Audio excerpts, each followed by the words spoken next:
हनुमान चालीसा, सिर्फ 40 छंद जो लिखे गए थे 16वीं सदी में। लेकिन सवाल ये है कि सदियों पुराना ये पाठ आज भी इतना शक्तिशाली क्यों माना जाता है? आखिर ऐसा क्या है इन पंक्तियों में जो रोज लाखों लोगों को हिम्मत और प्रेरणा देती हैं? तो आज चलिए मिलकर इस असाधारण स्तुति के पीछे की कहानियों, इसकी शक्ति और इसके कुछ गहरे रहस्यों को समझते हैं। तो चलिए एकदम शुरू से शुरू करते हैं। हनुमान चालीसा, जैसा कि नाम से ही जाहिर है, 40 छंदों की एक स्तुति है। इसे 16वीं सदी के महान कवि गोस्वामी तुलसीदास ने रचा था। पर देखिए, तुलसीदास सिर्फ एक कवि नहीं थे, वो अपने समय के एक बहुत बड़े आध्यात्मिक गुरु थे और ये रचना उनकी सबसे शक्तिशाली कृतियों में से एक मानी जाती है। तो ये सिर्फ एक कविता नहीं, बल्कि एक बहुत गहरा आध्यात्मिक दस्तावेज है। और यहीं पर बात वाकई में दिलचस्प हो जाती है। सदियों पुराना होने के बावजूद ये पाठ किसी म्यूजियम में रखी चीज नहीं है, ये आज भी जीवित है। लाखों करोड़ों लोग इसे रोज पढ़ते हैं, घर पर, मंदिर में, सफर में। तो सवाल सिर्फ ये नहीं कि ये अब तक बचा कैसे है, बल्कि ये कि इसकी जो ये अविश्वसनीय शक्ति है वो आती कहाँ से है? क्या राज छिपा है इन 40 छंदों में? इसका जवाब वो शायद इसकी शुरुआत की नाटकीय कहानी में ही छिपा है। देखिए, एक कवि की शांत एकांत में लिखने वाली छवि को जरा भूल जाइए। हनुमान चालीसा का जन्म एक बहुत ही, कह सकते हैं, अप्रत्याशित जगह पर हुआ था। एक जेल की कोठरी में, जब संकट चरम पर था और विश्वास अटूट। कहानी कुछ यूं है कि तुलसीदास जी को सम्राट अकबर के दरबार में बुलाया गया। अकबर ने जिद की कि वो उन्हें भगवान राम तो प्रकट करके दिखाएं। तुलसीदास ने बड़ी विनम्रता से समझाया कि ईश्वर सिर्फ सच्ची भक्ति से मिलते हैं, किसी के हुक्म से नहीं। बस ये सुनकर अकबर नाराज हो गया और उन्हें जेल में डाल दिया। उसी कैद में तुलसीदास ने हनुमान जी का ध्यान करते हुए इन 40 छंदों को रचा। और कहते हैं, जिस पल उन्होंने आखिरी छंद पूरा किया, एक अविश्वसनीय घटना घटी। मानो कहीं से हजारों लाखों बंदरों की एक विशाल सेना ने शहर पर हमला कर दिया, महल में घुसकर उथल-पुथल मचा दी। इस अलौकिक शक्ति को देखकर हैरान अकबर को अपनी गलती का एहसास हुआ। उसने न सिर्फ तुलसीदास को तुरंत रिहा किया, बल्कि उन्हें बहुत सम्मान भी दिया। तो आखिर इन 40 छंदों में लिखा क्या है जो इतनी शक्ति रखता है? असल में ये हनुमान जी का एक बहुत ही गहरा और विस्तृत वर्णन है। लेकिन ये सिर्फ तारीफ नहीं है, ये उनके असाधारण गुणों को समझने की एक चाबी है। चलिए इनमें से कुछ पर जरा गहराई से नजर डालते हैं। चालीसा की शुरुआत में ही उन्हें ज्ञान गुण सागर कहा गया है, यानी ज्ञान और गुणों का महासागर। ये बहुत ही महत्वपूर्ण बात है।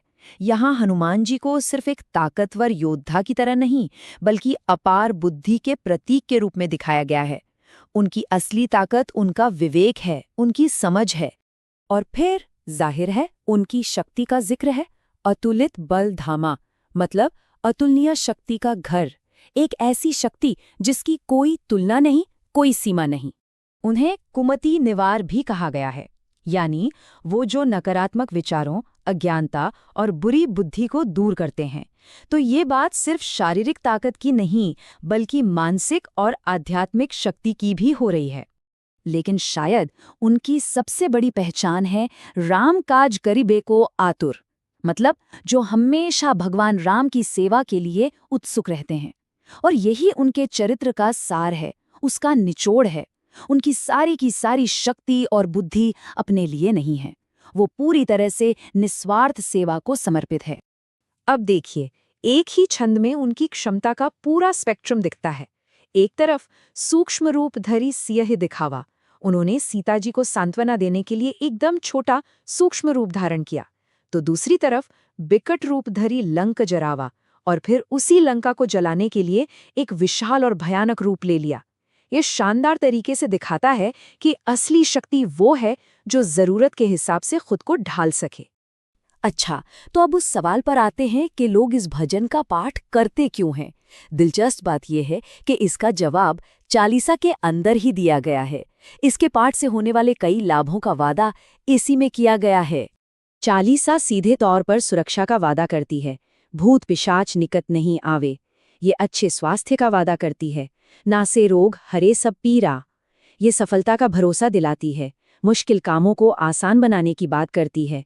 और आखिर में ये हर बंधन से मुक्ति और इच्छाओं की पूर्ति का भी वादा करती है।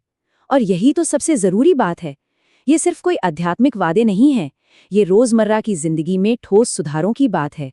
सुरक्षा, स्वास्थ्य और सफलता। और यहाँ से कहानी में एक बहुत ही दिलचस्प मोड़ आता है। एक ऐसा मोड़ जहाँ 16वीं सदी की आस्था 21वीं सदी की जिज्ञासा से मिलती है। एक आधुनिक व्याख्या ने इस प्राचीन पाठ को एक बिल्कुल नए ही नजरिए से देखने पर मजबूर कर दिया है। सवाल ये है, क्या गोस्वामी तुलसीदास ने सिर्फ एक भक्ति भजन लिखा था, या फिर उन्होंने इन छंदों में ब्रह्मांड का कोई बहुत बड़ा रहस्य भी छिपा दिया था? ये सब कुछ एक पंक्ति पर टिका है, जुग सहस्र जोजन पर भानु। अब इस व्याख्या के अनुसार हर शब्द का एक संख्यात्मक मान है। जुग का मतलब है 12,000 दिव्य वर्ष, सहस्र का मतलब है 1,000, और जोजन, जो दूरी की एक प्राचीन इकाई है, उसे लगभग 8 मील के बराबर माना जाता है। जब इन सभी संख्याओं को गुणा किया जाता है तो आंकड़ा आता है 9 करोड़ 60 लाख मील। और अगर इसे किलोमीटर में बदलें तो ये संख्या बनती है लगभग 15 करोड़ 36 लाख किलोमीटर। अब जरा एक पल के लिए रुकिए। आज का आधुनिक विज्ञान पृथ्वी से सूर्य की जो औसत दूरी बताता है, वो भी लगभग इतनी ही है। ये एक सच में चौंका देने वाला मेल है। तो इसका क्या मतलब निकालें? एक दावा तो ये है कि तुलसीदास ने एक बहुत बड़ी खगोलीय गणना को कविता में छिपा दिया था। वहीं कुछ लोग ये भी बताते हैं, और सही बताते हैं, कि योजन जैसी प्राचीन इकाइयों का कोई एक स्टैंडर्ड मान नहीं था। आप कौन सी परिभाषा इस्तेमाल कर रहे हैं, उसके हिसाब से नतीजा बदल सकता है। तो ये पूरी गणना व्याख्या पर बहुत निर्भर करती है। इसलिए इसे एक वैज्ञानिक तथ्य की तरह नहीं, बल्कि एक बेहद आकर्षक और चर्चित व्याख्या के रूप में देखना चाहिए। एक ऐसी व्याख्या जो इस पाठ को एक बिल्कुल नया आयाम देती है। तो आखिर में सवाल वहीं आता है, हनुमान चालीसा है क्या? ये एक बहुआयामी रचना है, इसके कई पहलू हैं। चलिए उन्हें समझते हैं। बहुत से लोगों के लिए ये सिर्फ एक कविता नहीं, बल्कि एक सिद्ध मंत्र है। इसका मतलब है ये एक तरह की एनर्जाइज्ड या चार्ज्ड प्रार्थना है। ऐसी मान्यता है कि इन शब्दों में ही एक आंतरिक शक्ति है, जिसे सही भक्ति और इरादे से पढ़ने पर उजागर किया जा सकता है और दुनिया में एक वास्तविक ठोस प्रभाव डाला जा सकता है।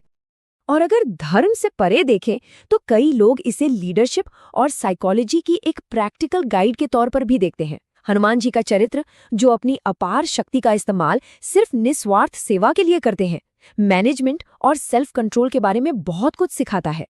और ये सब हमें एक अंतिम सवाल पर ले आता है।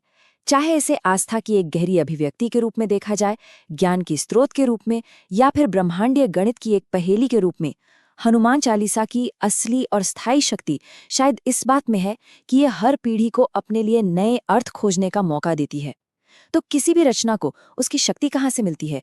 आस्था से, ज्ञान से, या उन रहस्यों से जो हम उसके भीतर खोजते हैं? आखिर में ये शायद एक ऐसा सवाल है जिसका जवाब हर किसी को अपने अंदर ही खोजना होता है।